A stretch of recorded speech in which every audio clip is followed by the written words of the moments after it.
Busayo Oyindamola Taiwo. Èmi ni olùdarí Oyin's Fashion Empire. Níbo ni torí àwọn tó ń wò yìí tó ń wò pé ṣé kò lẹ́wà ní ṣé Jẹ̀bú ni ẹ dárúkọ àdírẹ́sì ibi tẹ́ wà. Okay, ibi báyìí is number 2 Olówóra Street, Máfolúkọ Oṣòdì, Lagos State. Oní àdúgbò tiwa. Ẹ ṣé. Ọmọ Ògùn gangan ní ká bẹ̀rẹ̀ láti bẹ̀rẹ̀ náà. Ọmọ Ògùn State ni. Níbo l'Ógùn State? Side Ọba Erin. Ṣé Èkó ni wọ́n bí yín sí mi àbí Ọba ló bí yín sí? No, Ògùn State ló bí mi sí. Ibẹ̀ ló bí mi sí yà. Ìgbà wo lẹ wá dé sí ìlú Èkó? Nígbà látìgbà tí mo jẹ́ ọmọ ọdún 10 ọ̀sẹ̀ ni a ti padà wá bí báyìí. Ṣẹ́yìn àtàwọn òbí ni àbẹ́ wá gbé pẹ̀lú yàn àbí nǹkan rẹ̀? Inú mi àtàwọn òbí mi ni àtàwọn òbí mi.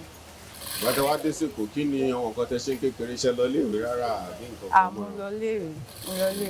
Mo lọ primary school, mo lọ secondary school, mo lè lọ Yabatech. Ẹ dárúkọ àwọn school tẹ́ lọ fún ọ̀tọ̀ wọn. Ẹ̀wọ̀n rẹ̀ yìí lè máa wò yín báyìí. Okay. Ní primary school mi mo lọ sí Solid Foundation. Then secondary school mi mo lọ upper grade comprehensive school. Then higher institution mo lọ sí Yabatech. Bẹ́ẹ̀ mo ti ṣe OND mi. Ẹ ṣé.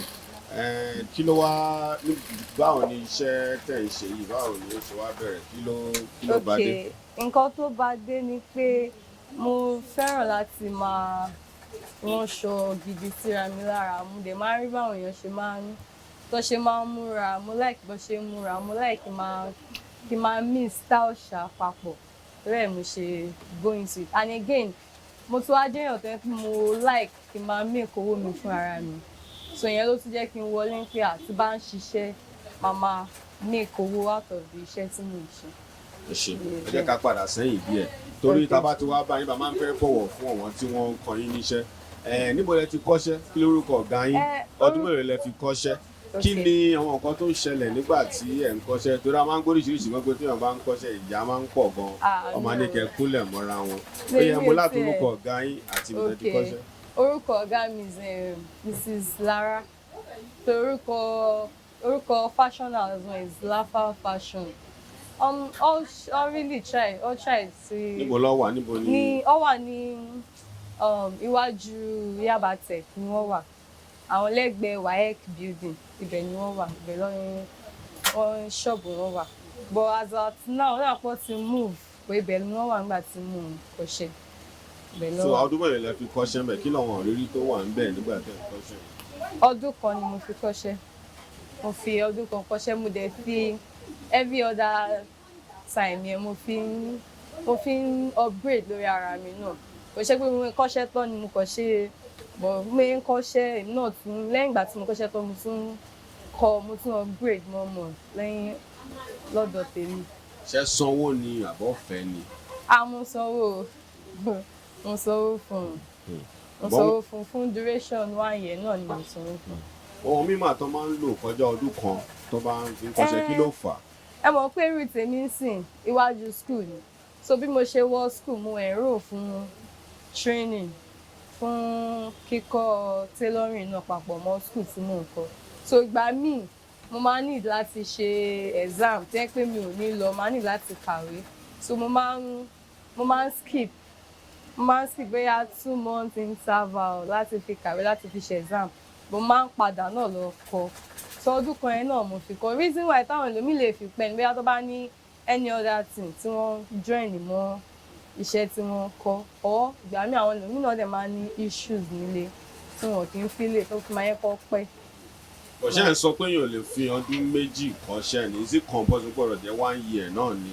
No, èèyàn lè fọ ebi nǹkan tí mo sọ ń sìn iwájú school ló wà. So bí mo parí school mo need láti kúrò mi ò lè máa lọ torí ọ̀nà mi jìn. Ilé ọ̀dọ̀ mi mo ń gbé ní Máfolúkọ ibẹ̀ Dẹ̀kẹ̀rẹ̀ Yábà ni. So mi ò lè máa lọ sí ibẹ̀ mọ́. So the only thing tí mo need láti ṣe ni mo wá upgrade on my own. Àwọn tó wà around mi àwọn ló wá put me through some small things. But tó bá yẹ pé mo ṣì wà ní around wọn sìn mo ṣì lè extend the time tí mo fẹ́ kọ́ṣẹ́ níbẹ̀ bóyá bí 2 years at most ṣá.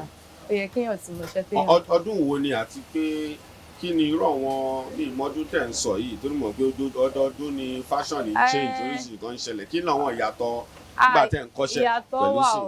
Torí ìgbà tí mò ń kọ́ṣẹ́ the major thing tó trend nígbà yẹn is 6 pieces àwọn peplon top àwọn kinní but ní ìsìn fashion ti go far gan ní ìsìn ẹ máa rí àwọn corset àwọn bíi kí kùn kó snatch kí bust kó yọ kí àádì bọ́m̀bọ̀m all those kind of things ó ti upgrade mi ò dẹ̀ kọ́ nígbà tí èmi ń kọ́ṣẹ́. báwo lẹ ṣe wá mọ̀. ó náà mo sọ èèyàn ń kọ́ṣẹ́ every time mi ìwà yìí gan mo ṣì ń kọ́ṣẹ́ torí ojoojúmọ́ ni new styles máa ń jáde so bó bá yẹ ń jáde màá make sure pé mo ń upgrade mo ń kọ́ sí because mo láwọn náà àwọn kan tí mò ń train tẹ́ pé mo gbọ́dọ̀ wà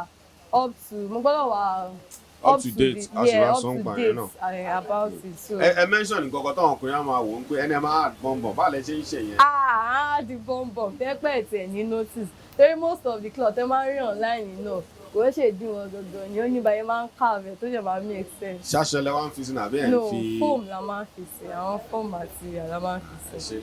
ẹ ṣe tẹ ìyọ̀nà náà fún mi adúpẹ́ lọ́wọ́ yín oríṣiríṣi aṣọ ni lẹ́ ń rán léèsì wà gíní wà fọwọ́n tó ń wò yín lé báyìí tó dẹ̀ fẹ́ jàǹfààní kí lọ́wọ́n àyàtọ̀ wọn máa sọ pé aṣọ mi ilé ó ṣòro láti rán wọn á ní mi ò ṣe àǹkárá mọ́ra wọn kò fún wa náà wọn ẹ fún wa lecture díẹ̀ ní oríṣi àtẹ̀bí ránṣọ. àwọn material ó yàtọ̀ síra wọn léèsì wà àǹkárá wà èyí tá a máa fi rán àǹkárá ó yàtọ̀ sí èyí tá a máa fi rán léèsì because sábà máa ṣe àǹkárá ń sìn láìní nìkan ló máa wà lábẹ́ ò tó bá jẹ́ ti lace a máa lo nǹkan tó wà thicker because the lace yẹn fẹ́lẹ́ bíi net ní lace tá bá lọ lining lásán tó bá wọ̀ lẹ́ẹ̀kan lẹ́ẹ̀mejì ó máa ya ọ́ kó bàjẹ́ ọ́ kó ní mark so a máa ń lo àwọn thick fabric bíi satin doll face gbogbo nǹkan bẹ́ẹ̀ la máa ń lò so owó ẹ̀ máa ń yàtọ̀ then ó máa ń láwọn aṣọ míì tó yẹ pé ó máa ń fà tó yẹ pé àwọn machine báyìí ò lè rán ìyẹn la máa ń pè ní lycra materials so irú machine báyìí la máa ń lò fáwọn èèyàn torí wọ́n máa ń select machine or ìgbà míì tá a bá fẹ́ lórí nǹkan báyìí a máa lo candle a máa chalk ẹ̀ lórí ibi tá a bá ti fẹ́ rán òun ló máa lè fi rán àwọn míì àbá lo candle àbá lo anything kò ní ràn tí tá a bá lo irú machine báyìí.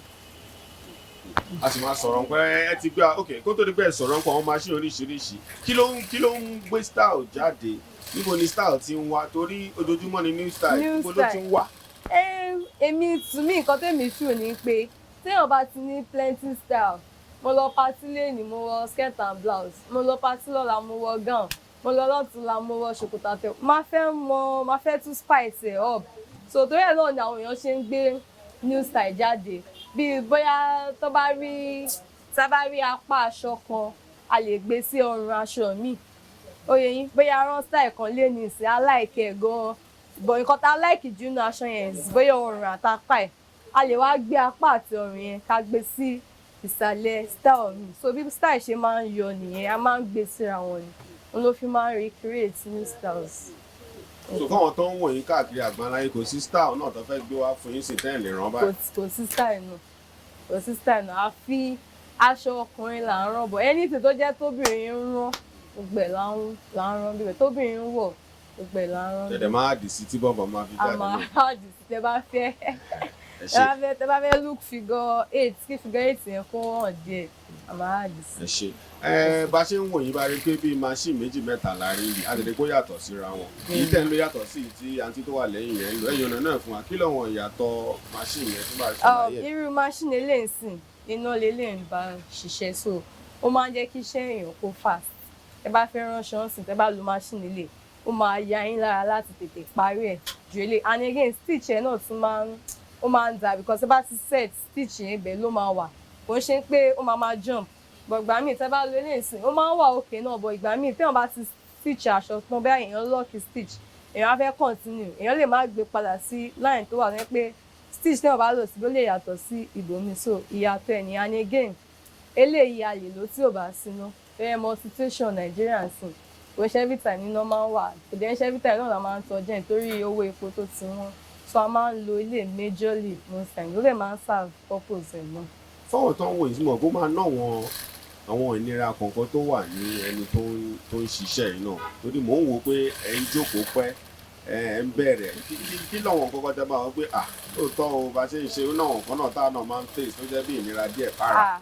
ṣe rí bí mo ṣe ń ṣe léèsìn pé mò ń ránṣọ lẹ ṣe rí mi tí mò ń jókòó tá a bá máa gé aṣọ a lè dúró true so ìgbà mi iṣẹ́ ẹ̀yìn majorly àní iṣẹ́ ẹsẹ̀ náà ni then ẹ̀rín pé léèsìn mo kàn ń tẹ̀ díẹ̀ but tó bá délé ẹsẹ̀ méjì la máa fi wà machine so ìyẹn náà máa ń jẹ́ kó affect ẹsẹ̀ sometimes but ìgbà mi tó bá ti mọ́yàn lára náà kò ń dùn ọ̀bọ̀ mo gbọ́ ọ̀rọ̀ pé ọmọdé sì lè mí sìn mo gbọ́ from àwọn àgbàlagbà ní tí wọ́n bá ti ṣe for over a long time ó máa affect wọn later so nǹkan ìmọ̀ràn mi ni pé at that time kéèyàn make sure kéèyàn fi de nǹkan gidi mọ́lẹ̀ so nǹkan tí mo ní sìn.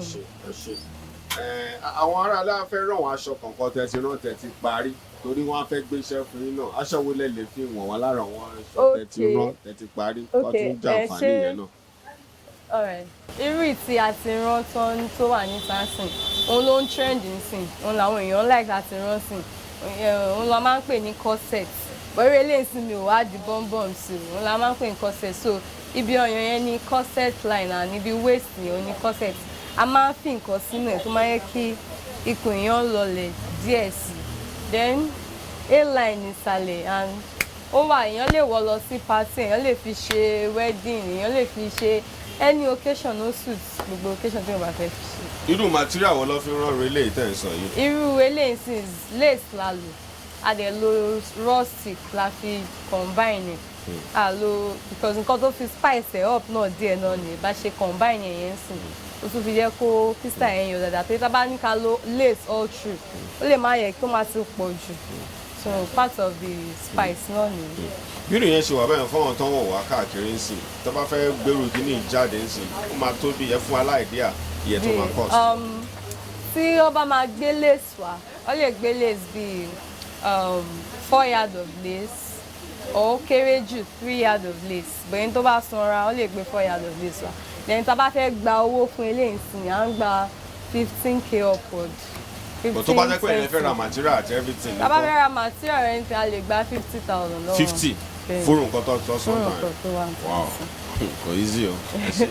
so irú eléyìí ń sìn this one smoking la máa ń pè léyìí smoking thread owó tá a máa ń lò fún ó yàtọ̀ sí normal kìíní inú ẹ̀ a máa ń lo òwú tó máa ń fà ìta a máa ń lo normal thread so a máa ń smoke ẹ láti òkè délẹ̀ ni. tẹ bá sọ pé smoking fún àwọn táwọn kí ni jẹ́ smoke ṣé wọ́n fẹ́ ń fa bí nǹkan ni. sísún bí ká máa sún nǹkan papọ̀ tí wọ́n bá ti ń ran ó máa ń sún papọ̀ ó máa ń shrink fúnra rẹ̀ so àwọn èèyàn dẹ̀ máa ń like ẹ̀ bọ̀ ó máa ń ní wàhálà ju tá a bá rán normal clothes lọ.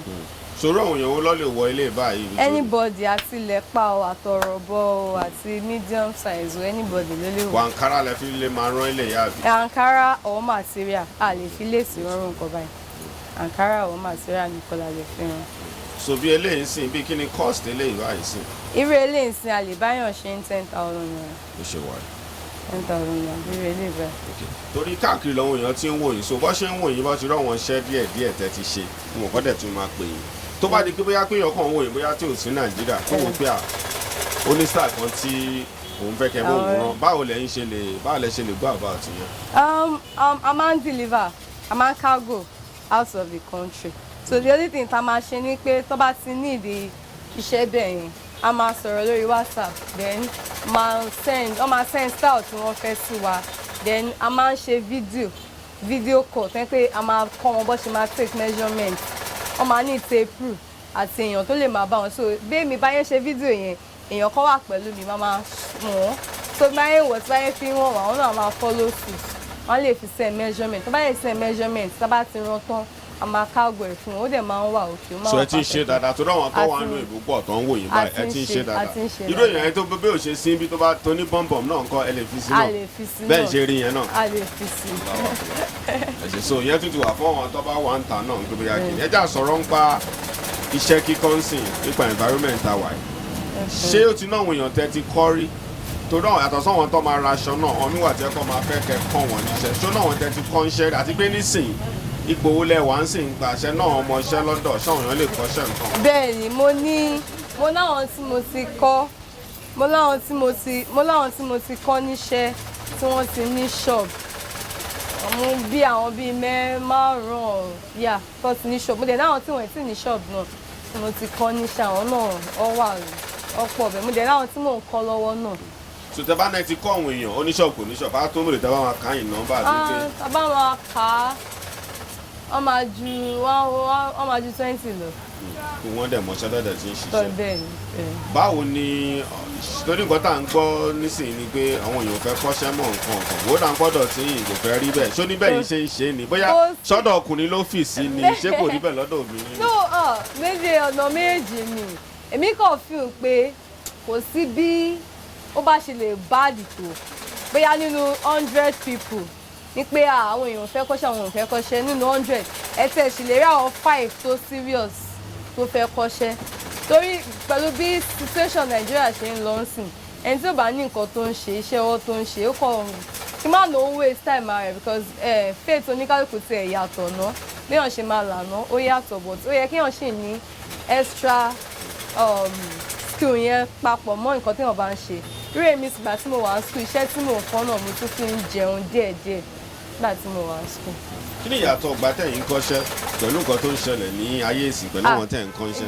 Ìgbà tá à ń kọ́ṣẹ́ I believe àwọn tó fẹ́ kọ́ṣẹ́ pọ̀ but it's kind of ó fẹ́ jọra náà because ìgbà tí mo kọ́ṣẹ́ ń sìn àwa bíi 5 or 6 là ń kọ́ṣẹ́ ìgbà tí mo dẹ̀ kúrò ó yà wá bíi 3 so ó kọ́dà bíi ẹ jẹ́ àlọ́ mo fẹ́ lọ kọ́ mo fẹ́ lọ a lè jẹ́ bíi 100 tá fẹ́ lọ kọ́ṣẹ́ ní particular place wọ́n pé àwọn bíi 10 ló máa graduate bó ṣe wà ní school náà ni bó ṣe wà káàkiri. fẹ́yàn tó ń wọ̀nyí tó fẹ́ ó fẹ́ kọ́ṣẹ́ ó dẹ̀ fẹ́ dá iléeṣẹ́ kíkọ́ lẹ̀ ń gbòmù náà fẹ́ dá ṣọ́ọ̀pù lẹ̀ kí lọ́wọ́ nǹkan pàtó tó yẹ pé tó bá máa ṣe iṣẹ́ yìí ó dánwò nǹkan 2, 3, 4 tó compulsory tó gbọ́dọ̀ ní. èèyàn gbọ́dọ̀ ní scissors èèyàn gbọ́dọ̀ ní tape èèyàn gbọ́dọ̀ ní òwú machine èèyàn gbọ́dọ̀ ní machine then èèyàn gbọ́dọ̀ ní abẹ́rẹ́ and mẹ́rin tape actually tá bá fẹ́ wọ̀n èèyàn sí èèyàn gbọ́dọ̀ ní ìwé àti bírò àti kọ́lẹ̀ náà then chalk téèyàn máa fi mark téèyàn wá fẹ́ gé aṣọ. So fọ́wọ́n tó wá ń wò yín lé báyìí sìn tó ń wò yín tó dẹ̀ gbádùn bẹ́ẹ̀ ṣe ń sọ̀rọ̀ nǹkan yìí ṣé wọ́n lè kàn sí ṣẹ̀dẹ̀ máa kọ́ wọ́n dẹ̀ máa mọ̀. a máa ń ṣe online training irú èmi ń sìn oníkálukú bá ṣe máa ń grab bá ṣe máa ń kọ́ṣẹ́ yàtọ̀ irú èmi tí bá rí nǹkan tí mo rí téèyàn kan ń ṣe nǹkan mo máa ń tètè grab ẹ̀ mo máa ń store sí mi lórí mo lè recreate irú nǹkan bẹ́ẹ̀ yẹn tí bá délé báwọn lomi ẹ máa ní láti like nípò ya ṣe báyìí so èmi fi hàn pé téèyàn bá fẹ́ kọ́ṣẹ́ tẹ bá fẹ́ wá bí fine then tẹ bá mọ̀ pé ẹ jẹ́ èèyàn tó pé ẹ máa ń tètè grab kò a máa ń kọ́yàn online bẹ́ẹ̀ ni a máa ń kọ́yàn online náà a ní group a máa ń post video tó lè máa wò ó tó dẹ̀ máa follow ẹ̀ then tó bá ní any question tó bá fẹ́ béèrè a ní room náà fún ọ láti pè wá a dẹ̀ explain fún un. fáwọn òbí tó ń wò yín àwọn parents táwọn ọmọ wọn ò ṣe nǹkan kan tọkọdẹ ń wò yín báyìí ẹ bá mi gbà wọ́n mọ̀ràn kí lẹ fẹ́ sọ fún wọn.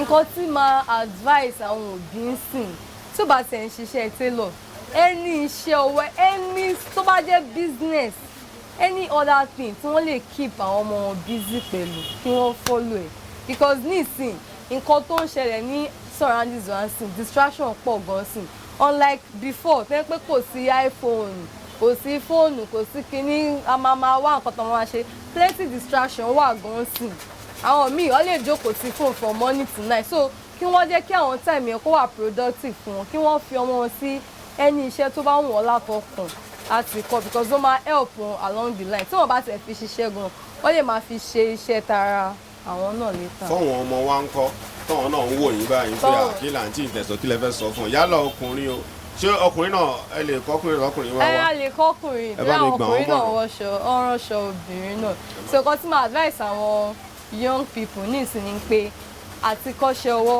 ó help gan like ó tiẹ̀ máa shield èèyàn ó tún máa help mental health èèyàn gan because you be able to èèyàn máa lè make owó fúnra rẹ̀ ẹ dẹ̀ wọ́n pé there is power in kéèyàn make owó fúnra rẹ̀ èèyàn lè ra nǹkan tó hùn sí rẹ̀ èèyàn á tẹ̀lé ní respect gan fúnra rẹ̀ because kò ṣe gbogbo gbàlẹ́ wọn máa ní mọ́mì mi ò mo fẹ́ ra báyìí mọ́mì mi ò fẹ́ ra kíní kò dẹ́ ṣe gbogbo nǹkan tí wọ́n bá béèrè lọ́wọ́ àwọn òbí èèyàn ni wọ́n máa ń fún yàn èèyàn á fẹ́ lọ sọ pé jẹ́ kí ní side boyfriend àwọn boyfriend ẹ̀kẹ́ wọn lè fún yàn ọkọ̀ kí wọ́n má fẹ́ something in return so ó máa da kí wọ́n kọ́ṣẹ́ kọ́ mọṣẹ́ kí wọ́n máa make owó yẹn fúnra wọn kó jẹ́ pé owó tí òbí èèyàn bá fẹ́ fún yàn ọ̀tọ́kùn èèyàn bá fẹ́ fún yàn kó jẹ́ bí extra sórí owó téèyàn bá ní.